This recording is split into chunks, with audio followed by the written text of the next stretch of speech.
Sveiki! Mani sauc Valds. Esmu sadales tīkla virtuālais asistents. Mani var satikt un uzdot jautājumus mūsu mājaslapā sadalestīkls.lv. Šodien pastāstīšu, kas ir sadales tarifs. Energoapgādes nozare ir sarežģīta, tāpēc mums jāsaprot, ko tieši dara sadales tīkls.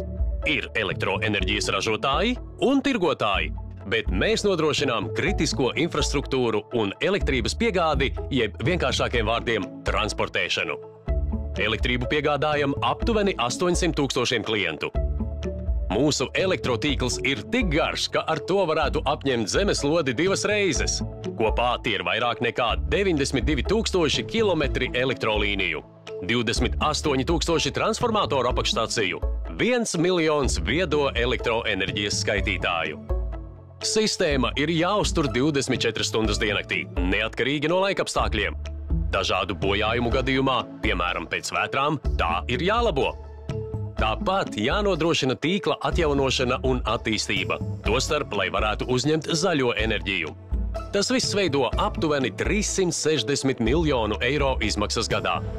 No katra iztērētā eiro 30 centu aiziet tīkla uzturēšanai un attīstībai, 25 centi augstsprieguma tīkla jeb pārvades tarifa apmaksai, 19 centu mūsu vairāk nekā 1600 darbinieku atalgojumam, 10 centu elektrības tehnoloģiskajam patēriņam jeb zudumiem, vēl 16 centu citām izmaksām, degviela, materiāli un tam līdzīgi. Šīs ir tās izmaksas, kas iekļautas tarifā. Tarifa lielumu katram klientam nosaka ne tikai kopējās sadales tīkla izmaksas, bet arī kopējais klientu skaits, patēriņš un tīkla jauda. Sadales tarifs sastāv no 2 nešķiramām daļām – fiksētās daļas jeb maksas par jaudas uzturēšanu. Tā ir atkarīga no pieslēgto fāžu skaita un jaudas, un mainīgās daļas jeb maksas par katru piegādāto kilovatstundu. Katra no šīm daļām veido ieņēmumus, lai nodrošinātu kvalitatīvu un stabilu pakalpojumu mūsu klientiem. Arī citās valstīs ir līdzīgi. Ieņēmumu apjoms no mainīgās vai fiksētās daļas var atšķirties, bet ar kopējiem tarifa ieņēmumiem jāspēj nosegt sadales pakalpojuma izmaksas. Sadales pakalpojumu var salīdzināt ar autobusu. Ja autobusā ir 40 vietas, bet ikdienā pārvietojas tikai 15 pasažieri, tad biļete maksās dārgāk nekā gadījumā, ja autobuss katru dienu brauc pilns. Savukārt, ja kāds pasažieris rezervējas blakus sēdvietu, kuru neplāno izmantot, tas liedz braukt citiem pasažieriem. Līdzīgi ir ar pārāk lielu neizmantotu pieslēguma jaudu. Gluži kā lieka biļete, ko pasažieris ir iegādājies. Elektrotīklu plāno un attīsta atbilstoši klientu pieprasītajai jaudai. Ja to efektīvi nenoslogo, veidojas situācija, kad tiek maksāts par tukšajām vietām autobusā. Latvijā 1 kilometru sadales tīkla uztur 8,5 klienti. Igaunijā ir līdzīgi, bet Lietuvā 14,6, gandrīz 2 reizes vairāk. Līdzīgi ar patēriņu.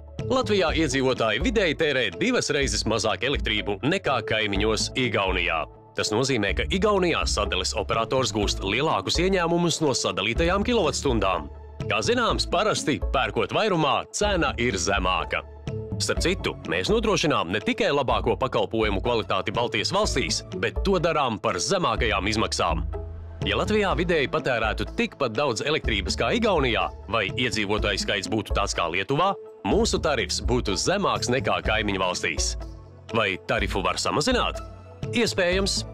Svarīgi izvēlēties vajadzībām atbilstošu pieslēguma jaudu jeb slodzi un saviem paradumiem piemērotāko tarifa plānu. Noskaidro pieslēguma parametrus mūsu klientu portālā e-st.lv vai pie sava elektrības tirgotāja.